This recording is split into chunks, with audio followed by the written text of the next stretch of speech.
Reka twibukiranye kuri kera kacu. Iyi ni korali God's Family cyangwa se umuryango w'Imana. Niyo korali nkuru muri itorero rya ASA wa Nyarugenge. Ubu bamaze imyaka 25 kuva bashinzwe. Kuko batangiye umurimo w'ivugabutumwa mu mwaka wa 1998. Iyi korali yashingwaga, bamwe mu bayigize ubu ngubu muri kubona bari abana cyangwa se bari bataranavuka. Uyu ni umwe mu mpanga za korali God's Family. Bivuze ko yavukiye rimwe n'iyi korali. Murakoze, nitwa Akimana Angeline, ndi umuririmbyi, ndi umumambre, ndi umuyobozi wa fellowship muri korali God's Family cyangwa umuryango w'Imana. Korali tubonye ko ari tuyibanje. Ngera muri korali nyine natangajwe n'ako kantu ka fellowship kabamo, ntabwo nari nsanzwe nkabona ahandi, cyane ko nari nanaje ntafite gahunda yo kujya muri korali. Nyine numvaga ibintu by'amakorali ntazabijyamo, ariko kubera Imana nabigiyemo ntabizi, nyine mbona mbaye star kumutangumamo kubera ibikorwa bibamo bya fellowship, ubuzu, gusurana, gufashanya. Umuyobozi wa fellowship ubwo bishatse kuvuga iki? Ni akantu k'umwihariko ko muri ASA kazanywe bwa mbere n'umugabo witwa Nizeyimana Eric, niwe wagatangije. Rero fellowship bishatse kuvuga kugira ngo byumvikane neza ni nka social affairs cyangwa bikorwa by'ubuzima busanzwe. Umusaza Simiyoni ahabwa isezerano ko atazapfa atarabona umucunguzi. Umwuka mujyana mu rusengero. Byari bimeze bite muri iyo myaka? Korali yashinzwe ite? Chairman Kizito Nshimiyimana, tubwire ku mateka nk'umwe mu bantu batangiye iyi korali ukabana n'ubu ngubu kibereye chairman. Icyo gihe gitambutse cy'imyaka 25 kikubiyemo amateka menshi. Kantere igihe twatangiye kuko n'amateka, iyo tuvuga amateka ya korali asajya guhura neza n'amateka y'itorero, kuko korali yatangiye ari abantu bakeya batarenga abantu 17 aribo bakoraga imirimo y'itorero. Harimo abadiyakoni, harimo ababwiriza, harimo abaririmbyi. Uwo murimo wose twarawukoraga, cyane cyane ko twatangiye ngerageze hano natangiye na korali mu 1998 mu kwezi kwa 9. Hariho abantu hano iki kigo cyagitangira cyitwa Kiste, harimo na Kashi, abantu bari baturutse impande hirya no hino, abatari bamenyera i Kigali, bataza aho bajya gusengera. Abenshi twashyize hamwe tutangiye kujya dusengera mu kigo, cyane cyane ko hano habagamo n'ikigo cya Kigali cyari birimo abasirikare nabo bazaga guterana natwe. Kubera icyo gihe rero niho hatangiye korali itangira ibikorwa, cyangwa se navuga ngo niho itorero ryatangiye rishinga imizi kugeza ubu none rimaze gusagamba, rimaze kuganza, aho tubona korali nka korali nkuru, nka korali yatangije igikorwa, yatangije itorero, ndetse yagiye ishamikiraho n'iyo n'andi makorali yagiye avuka, kubera ko ibikorwa bimaze gutangira bafite nabo batangira nabo bahera. Gitondo kitazibagirana ubwo umwana w'Imana yazukaga mu bapfuye. Nyakubahwa chairman, birumvikana mu maze imyaka 25 muri korali. Amateka twatangiye turi bakeya dukoresha indirimbo, uzana indirimbo yavanye hirya no hino, tutihimbira, turi bakeya. Uko ariko nanone tugenda dukura twagiye tugira korali igenda yunguka abaririmbyi bashya, yunguka abafite ubuhanga, kugeza ubu ngubu itangiye kuganza, ariko korali yishimiwe kugeza ku ubu ngubu tugiye kwizihiza isabukuru y'imyaka 25. Turi kwishimira uko Imana yabanye natwe kugira ngo tujye kumusabukuru ikaba yararinze buri wese, nubwo twagiye tuhuramo n'ibibazo. Harimo abaririmbyi twagiye tubura. Umwana w'Imana yazukaga mu bapfuye, ari kwiwawe haru munezero. Ubundi si intego ya korali God's Family ni iyihe? Yaba se yarahindutse kuva mu ntangiriro? mwatangiye mufite iyihe ntego, ubu tuvugana mufite iyihe ntego?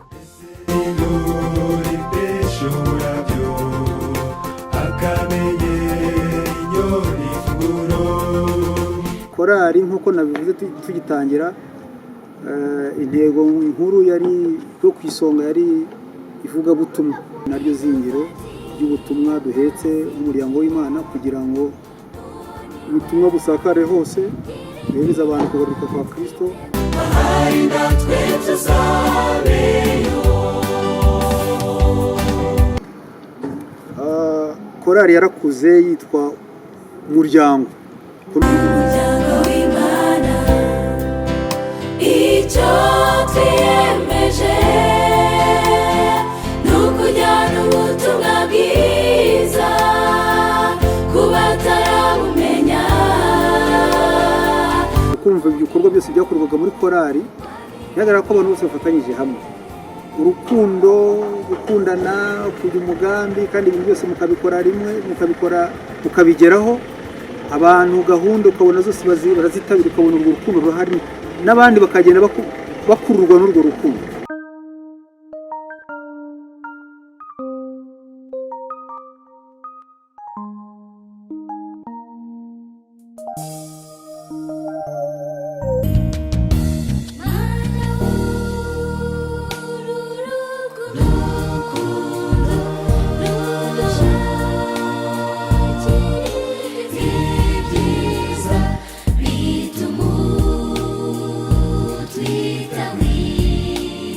Mwaka w'ibihumbi 2000 rero hashyizweho izina ry'umuryango w'Imana, kuko ni umuryango mugari, kandi koko iyo unabirebye ukareba uburyo tungana, nubwo naritangiye simbasha no kumenya n'umubare w'abaririmbyi muri rusange. Nakunda kwibera ku muryango w'inzu y'Imana yanjye, widutira kuba mu mahema y'abanyabyaha. Nibyo rwose, korali Ghost Family yaragutse cyane, ubu ifite abanyamuryango barenga 1000, ndetse kuri abo ngabo wongeyeho n'abuzukuruza hamwe n'abakunzi, ndatekereza ko uyu mubare wakwiyongera cyane. Umuntu yakwibaza ikibazo kibaza ngo abaririmbyi barenga 1000 n'abuzukuruza n'abakunzi bose bahurira hamwe kuri Ghost Family gute, bakora bate? Biranumvikana kandi ko hari n'ababa bari mu zindi nshingano zitandukanye, kuko korali irakura, hari abagiye no mu kazi ndetse no mu mahanga. Umuntu ahita yibaza ngo abahari n'abadahari bahurira hehe, bagahuriza ku gikorwa kimwe gute? Mu muryango, iyo uri umwana mu muryango ukaba wiyumva mu muryango, kandi ukawuzamo ukunze, kandi kubera ibyiza bihera aho ngaho, kubera ibyiza biri mu muryango, wumva buri gihe rwose umuryango uretse cya kibazo kivuga cy'uko nagiye gushaka akazi hirya no hino, ariko umutima ukiri ku muryango. Uburyo bwa coordination, tugira amapromosiyo agiye atandukana, dufite database aho twandikamo bamwe, nubwo hari imyaka yatambutse tutabashije gushyiramo abantu bagiye batambuka. Dufite imbuga za WhatsApp z'abaruminayi, ihari rwa ruminayi, umuntu wese umwaruminayi, umuntu wese uri muri ukagira urubuga rusange rw'abaririmbyi muri rusange. Kubera iki dufite abantu bari hanze bakurikirana GF, barepetera kuri izo mbuga, barepetera dukurikije ikoranabuhanga, bakurikira indirimbo za korali umunsi ku munsi, bakurikirana ibikorwa bya korali, batera intunga korali.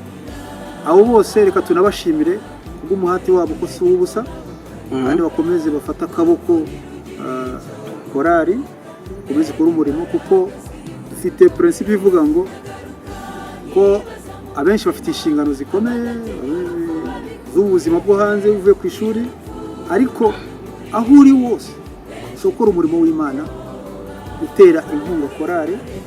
Ushobora ndi umunyeshuri hano ntafite ubushobozi, kuko bose bafite ubushobozi bungana, ariko wa munyeshuri utanga igihe cye cyo kurepeta, wa munyeshuri uvuga ngo ngiye gukora ivugabutumwa, hari ahantu badutumye tugomba kujya kuvuga ubutumwa gufatanya n'abandi, wumva akeneye n'itike. Igihe ntanze itike, ntanze ya contribution yacu tuvuga yanjye nk'umusanzu, uri gukora ivugabutumwa mu buryo bumwe n'ubundi. Ibikorwa by'ivugabutumwa korali God's Family yagezeho bigaragaza mu buryo budashidikanywaho ko ikora ariko imaze imyaka 25.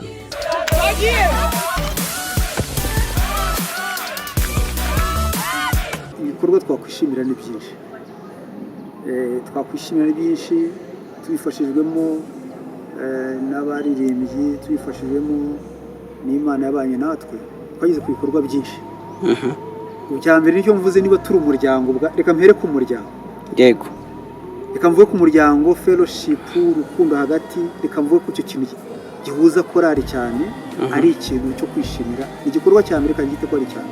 Ariko mu bikorwa bifatika. Bikorwa bifatika, murabizi korali nyinshi zikunze kugaragazwa n'ibikorwa indirimbo, dufite indirimbo nyinshi. Dufite audio zigera kuri 3. Yego. Nubwo twaratangiye kuri audio bita agakiza n'akimana.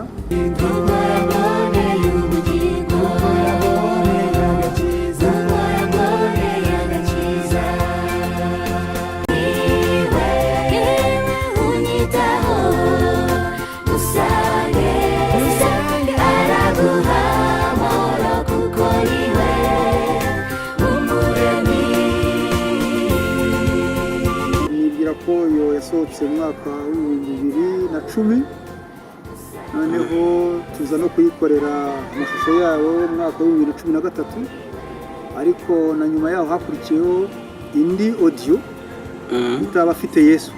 Abafite Yesu nibagira ubwoba bw'urupfu, bafite ubwishingizi buhoraho mu maraso ye. Ibyo babonye byose ahubwo barahumurizanya bagakomera. Yaje gukurikiranwa na Turashinganye. Turashinganye naho twanyura mu gikombe cy'urupfu,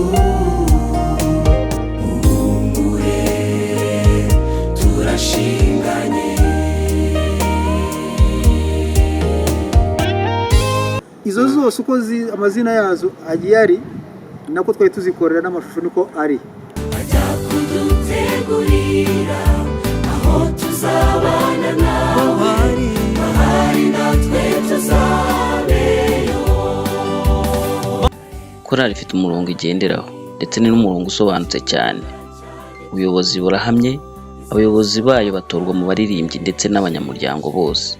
Ubuyobozi bwa korali buhera ku muyobozi w'icyubahiro ari we chairman, akurikirwa na perezida na presidente, bugakomereza no ku zindi nzego zitandukanye zirimo na ya fellowship twin yatubwiye. Zose ni inzego zitandukanye ariko zihuriza hamwe mu gufasha korali God's Family gusohoza gahunda zayo za buri munsi zivuga butumwa. Uyu ni presidente wa korali kuri ubu ngubu. Arashimangira ko ibikorwa bya korali God's Family atari ukuririmba gusa, ngo ivuga butumwa rikorwa mu buryo bwinshi. Aragaruka ku zindi nshingano abantu bashobora gukora muri God's Family. Wenda abantu benshi iyo bumvishe korali, ikintu cya mbere bahita bumva ni ukuririmba, umva ngo ntabwo nzi kugira gutya, ariko korali nk'uko tubizi inshingano yayo ya mbere bari bwirizabutumwa, kandi bwirizabutumwa gusa nk'uko tubizi binyura mu kuririmba, ari byo korali indirimbo cyangwa se umuryango w'Imana ikoresha, ariko hari n'ibindi bintu bikenera nko mu cyiciro cya fellowship, abantu bazi kuganira, kwisanzura, ibikorwa bya siporo, abasportifu, coaching staff cyangwa se ibiganiro byo gusetsa ko ari umuryango turaganira tugaseka, ndetse si ibyo gusa ahubwo n'amafaranga. Of course izo ndirimbo ntabwo zivuga gutyo gusa, kuko hari igihe umuntu ashobora kuba umuryango akajya nawutera inkunga.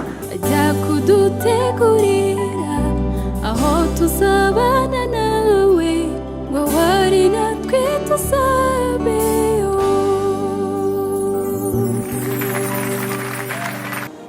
Kugira ngo ikintu cy'ubuyobozi gikomere na leadership muri korali bigerweho, aha rero naho haje kuboneka mu mwaka wa 2015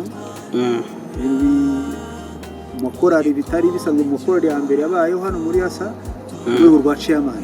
Tangiye rero nyobora urwo rwego rumva mwaka wa 2015 ubwo nabayeho chairman, nyuma haza gukurikiraho indi manda yakurikiranye na Minadabu, Isenga Minadabu, ukurikiranywe na Mateso Andrew nongeye kugaruka nanone ni chairman bivuga ngo hari manda enye nano ngarutse gatoya muri kuko ngarutse ku buyobozi tumaze niba ntibeshye tumaze kugira manda 16 tugenda dusimbura naho yaho president ajyaho ba vice president ndetse n'izindi nzego zishamikiyeho. Ibyo rero ni ibikorwa reka nongeye ngaruke cya kindi cyishingiro cyane kwibwiriza butumwa. Kwibwiriza butumwa Jeff yagize muri ibyo bihe byiza yagize hagiye hategurwa amavuna ariko yagiye ategurwa na korali. Kandi atari amavuna akorerwa hano muri campus ahubwo ajya hanze akagura imbago tugakora kandi akavamo umusaruro mwiza w'ivuga butumwa. Hari no kujya hanze twagiye twize kujya no hanze za Kenya ntavuze no mu gihugu twasohotse no hanze korali ihagarariwe kuvuga ubutumwa bijyana n'iterambere. Ikoranabuhanga dufite ubu dufite channel saba buri muntu wese unkurikira yuko nagenda kuri subscribe kore warebe go buriyango w'Imana kugira ngo dukomeze duteze imbere ivuga butumwa muri rusange. Navuga ku by'ikoranabuhanga ko nabo twasigaye inyuma. Yego birumvikana kandi ni nabyo biragaragara ko iki cyiciro cya fellowship ari kimwe mu bikomeye muri God's Family. Niyo ubarebye ubona ko ari abantu bakoze umuryango byarenze kuba korali. Nyine ubona ko ari ibintu birenze kuririmba. Njya nkunda kuvuga ngo it's more than singing, abantu bagaseka ariko nibyo nabonye abantu baba mu muryango w'Imana birenze kuririmba. None se twine ongera utubwire umuririmbyi urimba muri korali munganya imyaka biragaragara ko abakuru babyina bavamo mwe nk'abato murakora iki kugira ngo korali ikomeze kuba ubukombe? Ntabwo nk'urugero chairman wacu ntago ajya dusiga kuva yatangirana nayo kugeza n'ubu ngubu turacyari kumwe. Yongeye kuba chairman azongera abe chairman n'abandi bose ntabwo bajya badusiga cyangwa ngo badutererane mu bikorwa byose tugira. Uburyo bwose tubakeneye turababona mu mafaranga mu kuboneka muri ibintu byose turababona. Rero nanjye numva ko nk'uruhare rwanjye ari uko ntazigera ndeka umuryango wanjye umuryango w'Imana gukomeza tukabafasha. Gashyamba senga Satani yamweretse ishusho y'ibyari bigiye kumubaho byose. Ntabwo iyo myaka 25 urebye ndakorari nduta ariko ku mukino yabonye aho maze kwijoyininga yasanze ari korari irenze kuba korari ahubwo ikamurikana. Korari usanga mu kwisanzura cyangwa se urukundo gufashanya mbese aho umuntu wese yisanga kandi ushobora kugeramo uri wa muntu uzi kuririmba cyangwa se utabizi ariko ni umuryango kandi ufashanya mu buryo bwose ku buryo icyiciro icyo ari cyo cyose wishimiye ku muryango w'Imana kandi wishimiye. Tugira n'ubukwe reka tunavuge kuko ubu twagize umugisha mwinshi rwose. Dufite imiryango myinshi muri korali. Yego aho tugeze naho kubera rwa rukundo hagati yacu Imana iduha umugisha.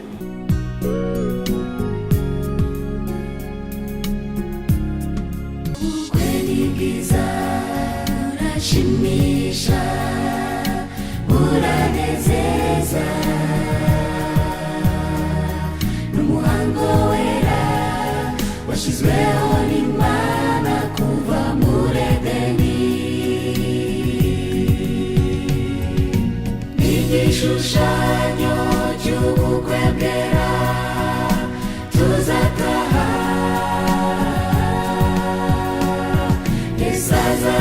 Kuri YouTube channel ya korali God's Family niho hari indirimbo zabo zose. Reka mbisubiremo, ushobora gukora subscribe kuri YouTube channel yabo maze ukabona indirimbo zabo zose. Aho ni naho uzabonera ko kuko ino korali ari ubukombe kubera ko indirimbo zabo zose nge ntago nazi gukinira ngo nzisoze. Yubiri y'imyaka 25 niyo kwishimira. Bikorwa byabo birivugira. Niba bigukoze ku mutima ni karibu. Marembo arafunguye muri God's Family.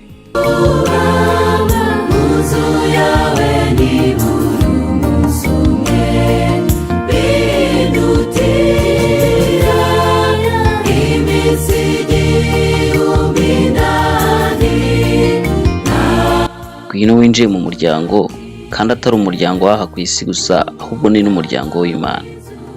Ku bakunzi, abanyamuryango n'abandi bakurikira God's Family, reka tubabwire ngo mukomeze kugira yubire nziza kandi mukomeze gutera imbere muri byose. Tuzishimira kubana namwe no muri yubire y'imyaka 50 n'ijana n'indi myinshi. Ibihe byiza.